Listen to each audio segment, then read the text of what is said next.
Hello guys, and welcome back to the DocMack car channel, and today I'm going to do a little review on my Toyota Camry. It's a 2008 model. Now this version ran all the way from 2006 all the way through to 2012. Now why should you buy this kind of Toyota Camry? Number one, if your kids are going over to college or university, this would be such a great car for them. Do you know why? Because this is one of the most reliable Toyota Camrys around. Now this one is quite affordable as well. This should set you anywhere from $2,000+ US dollars, and I spent only $1,400 buying this car, but however it had issues and I only fixed it for $70. So if you guys are quite good with cars, you can get a cheap car and get it fixed. Now this car is quite reliable. It's got the 2AZ FE engine. Let me pop open the bonnet and let me show you. Alright guys, and this one is a 2.4 liter engine, and it's a very reliable engine. This is the 2AZ FE engine. This one is manufactured in Australia. Well, it's a Japanese car, but it was built in Australia. Now, for those of you in the US, if money isn't really a tight budget, then what you can do is get the 2009 plus model that comes with the 2AR FE engine, which is the 2.5 liter engine. Now, why am I saying that? Because in the US from 2006 all the way through to 2007 or 8, you did have some engine oil burning issues where the car had bad piston return springs, and that caused the car to consume a lot of oil and burn engine oil as well. But however, not all of those were actually affected. So when you're going to buy a car like this, if you've got this type of engine, you see this VVTi 16 valve and it looks like that, then just check the engine oil consumption. So what you can also do is by checking the engine oil quality, if you pull out the dipstick like this and if you just put like that, you can see the oil is not burnt. Now if it looks sludgy and if it looks black and the car has recently been serviced, I would probably try to talk the seller down a little bit. Now, however, that doesn't mean it's a worst case scenario. That means it could just be burning engine oil. Now, I would suggest just asking the seller if the engine oil normally does get burnt in the vehicle or it does consume engine oil. Now, in terms of maintenance cost, this car is quite low in maintenance cost and it's very easy to fix even by yourself.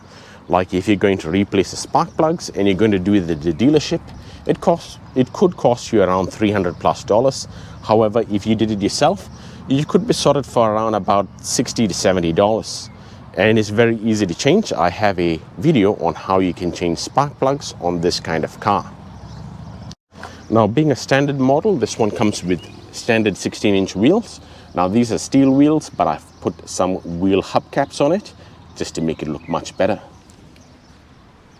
Let me just go through some of the maintenance costs. Spark plugs, if you do it yourself, which is easy to do, it will cost you around about $60 to $70. Air filter, you can get a budget air filter for about $10, or if you go OEM, you could get it for about $30 to $35, and you can see how cheap that is.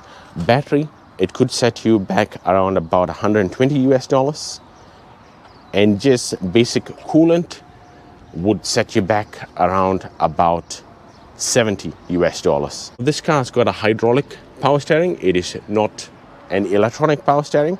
So you have got power steering fluid here as well, and that is your brake fluid cylinder. Now, if you guys are driving a left-hand drive, your brake fluid cylinder will be over on this side of the engine, on the driver's side. The other reason why we should buy this type of car is it holds its value really well. Now, people would pay quite a lot of money for quite a reliable vehicle. Now, if you guys get something around about less than 150,000 miles, and maybe the body is in the greatest condition, it could set you around about $2,000. Whereas if you're looking for a perfect one, then it could set you around $5,000 to $6,000. All right, just going around the vehicle, as you can see, the interior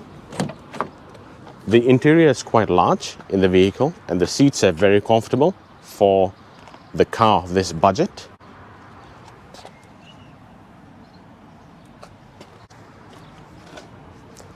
Now, you don't have electric seats on this model, but again, it's all about the functionality of the car. You want something reliable, get this model. And as you can see, the back seat is also quite large, and you've got lots of legroom at the back.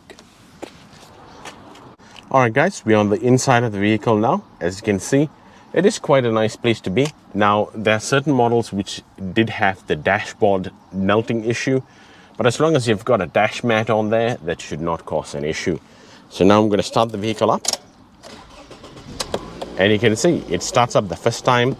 It's got quite a lot of good engine compression for something with 252,000 kilometers on the clock.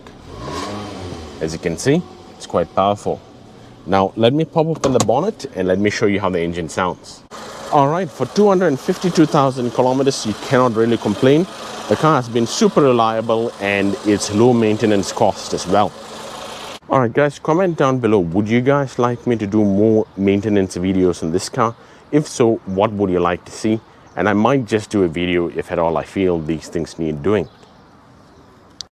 Alright guys, this was just a short video. I'll do a more in-depth video in another time.